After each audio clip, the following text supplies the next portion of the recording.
Halo, bebuhan pengangguran angka 7 Mawarung Jablay. Bertemuan lagi dengan saya Bang Junet, manusia kurang kerjaan yang hobinya nonton film. Bagi yang sering nanyain link film atau beberapa pertanyaan lainnya, silahkan gabung di grup Facebook yang ada di deskripsi.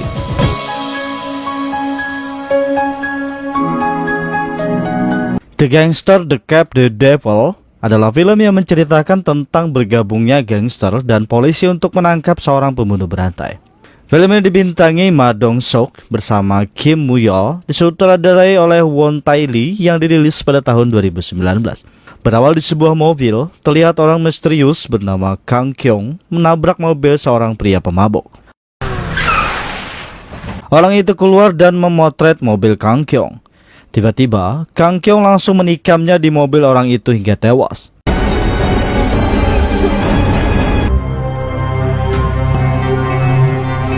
Esok harinya, jalan raya terlihat macet. Polisi bernama Tae-suk bersama rekannya mendengar berita tentang pembunuhan tersebut. Karena kesal, Tae-suk mematikan radio dan sirena polisi. Di depan kasino, ia melihat beberapa penjaga. Tae-suk pergi dan memasuki kasino tersebut untuk menangkap orang di kasino itu.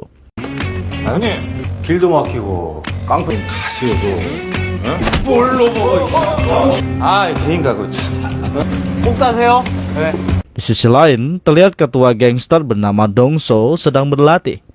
Kemudian tangan kanannya yang bernama Oh Seong memberitahu kalau Tae-suk datang kembali. Setelah bersiap menuju mobil, Dong-so menghubungi Ho Bong, atasan dari Tae-suk. Ia memberitahu kalau Tae-suk kembali mengganggu anak buahnya. Kembali ke Tae-suk, atasannya menghubungi namun ia tidak memperdulikannya. Setelah itu, Tae-suk langsung pergi ke TKP kejadian pembunuhan. Ketika sampai, ia memutari mobil dan menemukan bekas tabrakan di sana. 심장마비쯤 될 거야? Ia memanggil rekannya bernama Xiao Jin dan menunjukkan bekas tabrakan tersebut. Mereka menyimpulkan tabrakan itu yang menyebabkan pembunuhan. Berpindah ke Dong-so dan rekan bisnisnya bernama Sang-do. Mereka sedang membicarakan tentang keserakahan Sang-do yang berusaha mengambil alih dari sebagian bisnis Dong-so. Sang-do terlihat santai seolah tak melakukan kesalahan. Oh Song yang kesal langsung memaki Sang-do dan Sang-do langsung menyiramnya. Dong-so berdiri dan memukul Oh Song, kemudian mencabut gigi anak buah Sang-do dan menyuruh Sang-do meminum anggur dengan rendaman gigi tersebut. Sedangkan di ruang rapat, Ho Bong menyimpulkan kalau ini adalah kasus perampokan dan pembunuhan. Di sini Tae-suk tidak terima. Dia memperlihatkan kasus yang sama persis dengan pembunuhan tersebut. Menggunakan pisau dengan ukuran yang sama, ia mengatakan ini adalah pembunuhan berantai. Namun, ketua Ho Bong tidak mempercayainya dan memarahi Tae-suk di sana. Karena kesal, Tae-suk langsung keluar dari ruangan tersebut. Berpindah ke Dong-so, ia memberitahu Oh Song kalau ia ingin menyetir sendiri. Dan saat di jalan, tiba-tiba Kang Kyung menabrak mobilnya dari belakang. Dong-so keluar dan mengatakan kalau ia tidak mempermasalahkannya. Dan tiba-tiba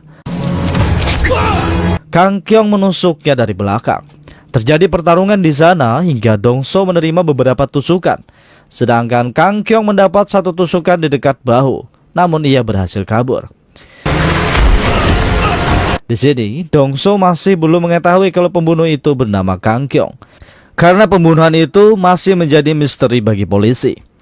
Di sisi lain, terlihat Oh Seong bersama anak buahnya menyerang tempat Sang-do untuk merebut kekuasaan. Berpindah ke Kang Kyung, saat berhasil kabur, ia menjahit lukanya sendiri karena ditusuk Dong-so. Dan kembali ke Dong-so, ia berhasil selamat dari beberapa tusukan setelah dioperasi. Dan di sebuah tempat penampungan anjing, Kang Kyung kembali melakukan pembunuhan. Ia membunuh penjaga di sana. Esok harinya di rumah sakit, Oh Seong meyakini kalau yang menyerang Dong-so adalah Sang-do.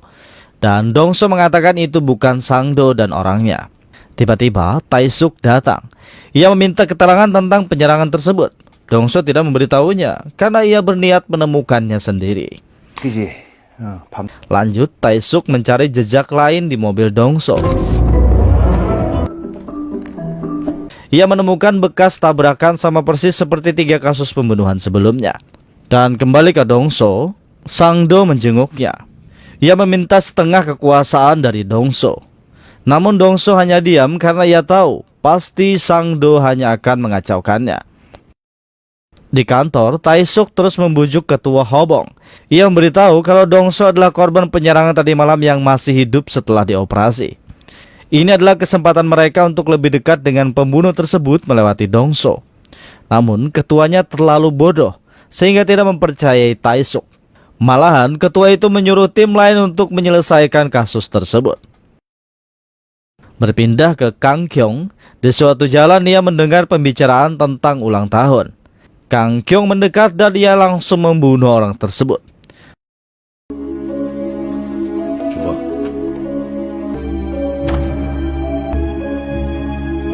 Sedangkan Dongso, ia sudah mendapat sketsa gambar Kang Kyung.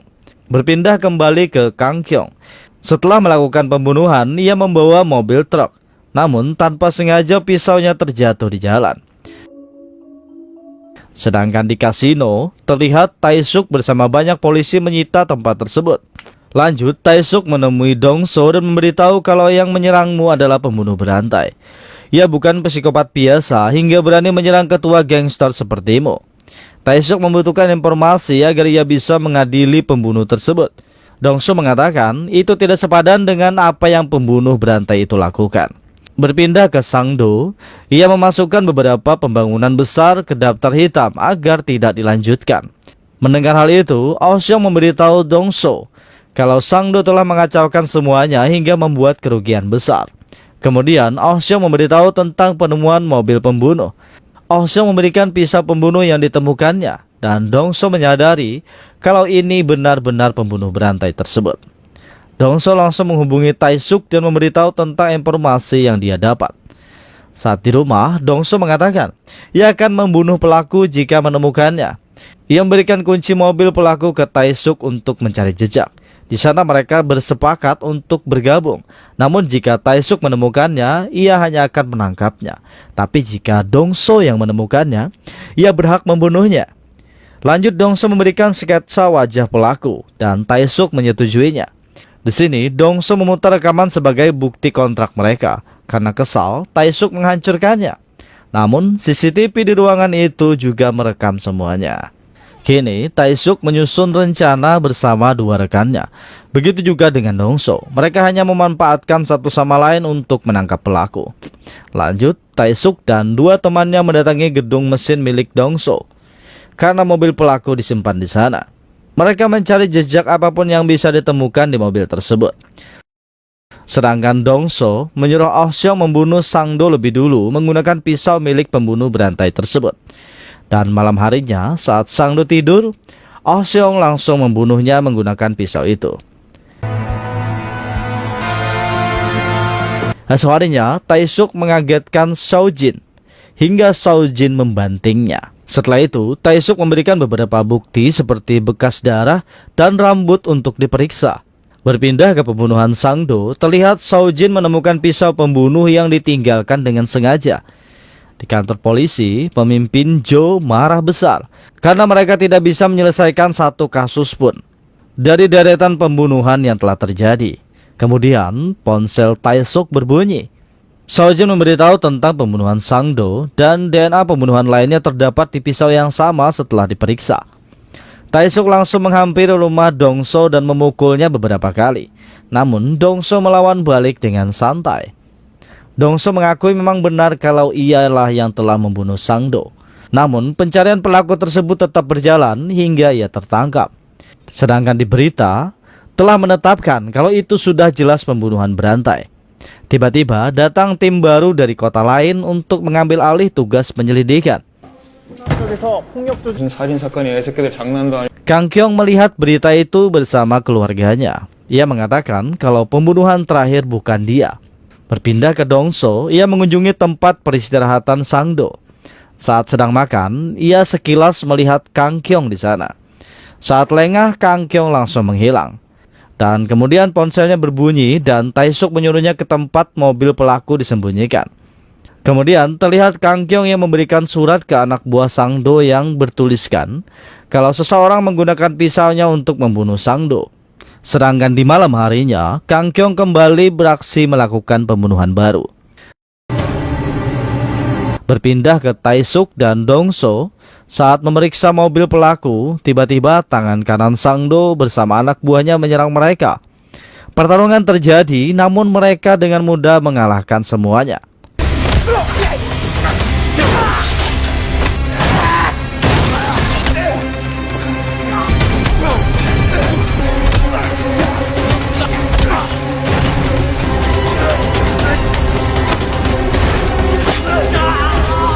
Di akhir pertarungan, tanpa sengaja Tae-suk membunuh tangan kanan Sang Do. Di sana, Dong-so menyuruh Tae-suk pergi karena ia yang akan membereskan semuanya. Kembali ke Kang Kyong, ia pergi membawa mobil orang yang telah dibunuhnya agar kasus itu disebut perampokan. Sedangkan Dong-so, ia dan anak buahnya mengubur semua anak buah Sang Do untuk menghilangkan jejak. Esok harinya, ketua melihat muka Tae-suk babak belur. Ketua memberikannya kasus baru karena kasus pembunuhan sudah diambil alih. Dengan marah, Tae-suk mengatakan, dari awal ia sudah mengatakan kalau itu adalah kasus pembunuhan berantai. Jika ketuanya tidak bodoh dan percaya, kasus itu tidak akan diambil alih polisi lain.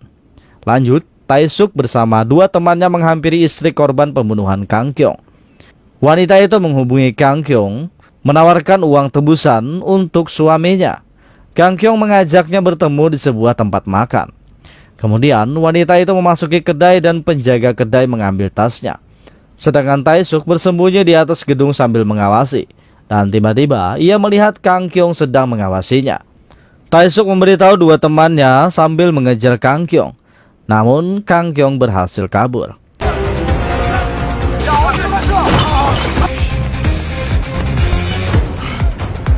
Tae-suk bertanya kepada pemilik kedai makan. Pemilik itu mengatakan ia hanya pria biasa yang meminum sujo.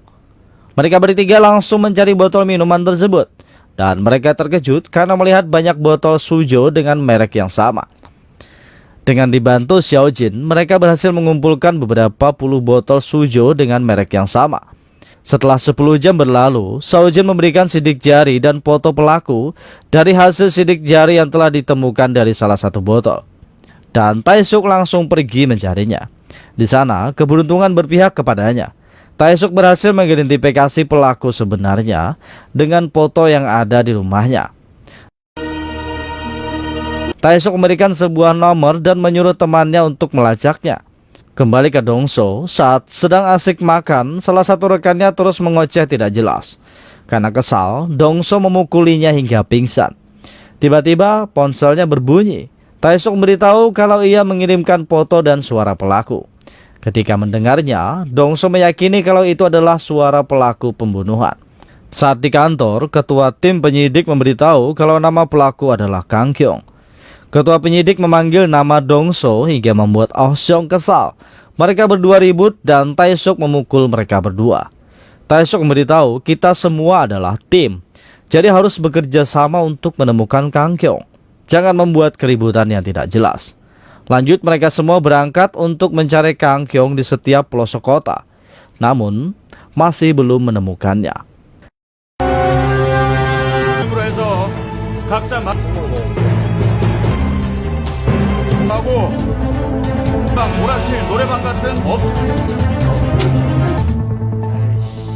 Berpindah ke Dong-so, saat di jalan ia melihat anak sekolah yang basah karena hujan. Ia memberikan payungnya. Tiba-tiba Tae-suk datang dan mengatakan kalau Dong-so adalah gangster.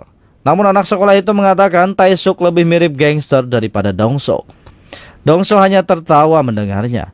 Dan anak sekolah itu langsung menaiki bus. Tanpa mereka ketahui, Kang Kyong berada di bus tersebut. Malam harinya, saat Tae-suk, Dong-so dan yang lainnya sedang makan bersama, tiba-tiba Dong-so melihat berita pembunuhan baru. Dan yang terbunuh itu adalah anak sekolah yang telah ia berikan payung. Dengan segera, mereka semua langsung berangkat mencari Kang Kyong. Setelah lama mencari tidak menemukannya, Ah Seong memberitahu untuk mengirim 3 orang saja. Karena Kang Kyong sudah mengetahui kalau ia sedang diburu. Di sana, Taesuk bersiap dengan mobilnya. Begitu juga Dongso, mereka bersiap di mobilnya. Saat melihat Kang Kyung lewat, ia menyadari sedang diawasi. Kang Kyung langsung tancap gas dengan mobilnya.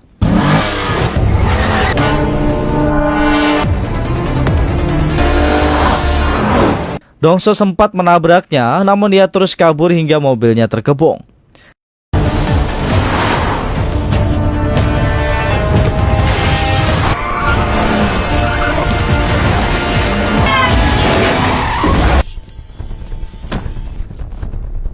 Namun, Kang Kyung terus kabur dengan berlari. Mereka bertiga mengejar hingga akhirnya Oh Seong terbunuh ketika melawan Kang Kyung. Dengan kesal, Dongso mengejarnya hingga ke tempat hiburan.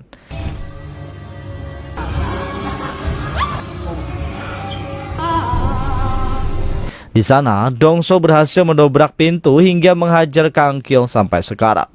Taesuk menghubunginya dan bertanya, "Di mana kau?" Dongso beritahu ia telah menangkap Kang Kyung dan langsung mematikan ponselnya karena ia ingin menyiksa Kang Kyung. 재밌네. 재밌지. Setelah selesai menyiksanya, Dongso ingin membunuhnya. Namun, Taesuk datang dan menabrak Dongso hingga pingsan. Lanjut, Taesuk membawanya ke kantor polisi untuk dipenjarakan sambil menunggu pengadilan menghukumnya. Esok harinya, Dongso melihat berita kalau kasino miliknya telah disita oleh polisi. Sedangkan Taesuk dan pengacaranya bergantian menginterogasi Kang Kyung. Namun mereka kebingungan untuk menghukumnya karena bukti-bukti mereka tidak kuat. Ketika di pengadilan, pengacara polisi hanya bisa membuktikan sebuah pisau. Namun pengacara Kang Kyung terus menyangkalnya. Tiba-tiba, Dongso datang. Ternyata, sebelum pengadilan berlangsung, Taesuk menemui Dongso dan memohon agar Dongso bisa membalaskan dendam Oh Seong dengan menyerahkan dirinya. Sehingga Dongso bersedia menjadi saksi tentang kejahatan Kang Kyung. 수수 및 은닉. 우리처럼 칼밥 먹고 사는 저 새끼가 맞습니다. Ia juga memiliki banyak bukti seperti tusukan di tubuhnya dan surat tulisan yang diberikan Kang Kyung kepada anak buah Sangdo. Juga luka tusuk di bahu kiri Kang Kyung saat ia bertarung dengan Dongso. Dengan semua bukti tersebut sehingga Kang Kyung dijatuhi hukuman mati. Di sana, Dongso juga ditangkap karena melakukan kejahatan tentang mesin kasino ilegal. Setelah kejadian itu, Taesuk dan beberapa polisi lainnya naik jabatan karena telah berhasil mengungkap kasus pembunuhan berantai. Sedangkan Dongso, ia dibawa ke penjara yang sama tempat Kang Kyung dihukum. Di sini, sebenarnya ia sudah merencanakan itu semua dengan Taesuk untuk memasukkannya di penjara yang sama dengan Kang Kyung. Ketika Kang Kyung sedang mandi, Dongso menghampirinya dengan tali di tangannya. Dongso mengatakan permainan yang sangat menyenangkan. Tapi permainan sudah usai. Selanjutnya, tak usah dijelaskan, kalian sudah bisa menebaknya. Meski si psikopat akan dihukum mati, Dongso tidak menerimanya. Ia memilih masuk penjara untuk menyiksa si psikopat setiap hari, hingga ia berharap untuk mati. Balas dendam yang sangat epik dari seorang gangster. Saya ucapkan terima kasih Gasan Babuhan Pian yang masih setia menonton video editan saya yang seadanya ini. Sudi kiranya kalian subscribe dan tekan tombol lonceng agar mendapatkan pemberitahuan ketika video baru diupload di channel ini. Perlu kalian tahu, sekarang Bang Junet sudah upload tiap hari, jadi tetap stay di channel Bang Junet. Subscribe apa channelnya? Ada anak. Baru bigi barang masuk deh. Like and share and subscribe.